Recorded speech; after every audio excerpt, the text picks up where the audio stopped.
Congress MP Renuka Chowdary వ్యాఖ్యలకు counter ఇచ్చారు మాజీ మంత్రి పేర్ని నాని. పసుపు రక్తం ప్రవహిస్తున్న సంస్కారం లేని మృగాలు మాట్లాడుతున్నాయంటూ ఫైర్ అయ్యారు.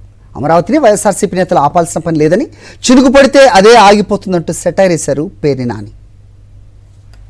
చౌదరి గారు వైసీపీ కుక్కలన్నీ మరుగునా అమరావతి ఆగదు, అమరావతి ఆపలేరు అని.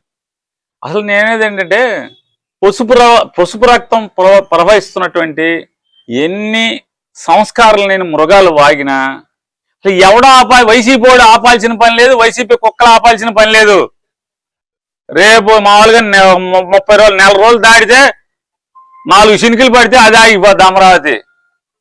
తల్లి అమ్మా, వైసీపీ కుక్కలా పక్కలా రేపు ఇంకో 30 రోజులు దాటితే 4 చినుకులు పడితే అది ఆగిపోద్ది.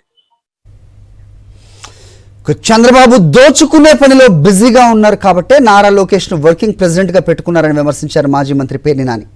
Chandrababu sleeping president, Lokesh working president అంటూ సెటైర్ వేశారు. చంద్రబాబు అమరావతిలో మూటలు కట్టుకుంటూ రాష్ట్రాన్ని దోచేస్తున్నారని ఫైర్ అయ్యారు.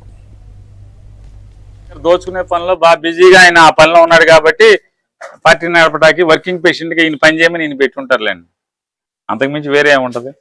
ఆయన నిద్రపోతున్నాడు స్లీపింగ్ పేషెంట్, ఈయన వర్కింగ్ పేషెంట్. ఆయన బాగా మూటలు కట్టుకునే పనిలో బిజీగా ఉంటాడు చంద్రబాబు నాయుడు. అమరావతిలో అన్ని చోట్ల రాష్ట్రం అంతా దోచేసుకుంటున్నారు కదా, దాంట్లో ఆయన బిజీగా ఉండి పార్టీ నేను చూడమని చెప్పుకుంటాడు.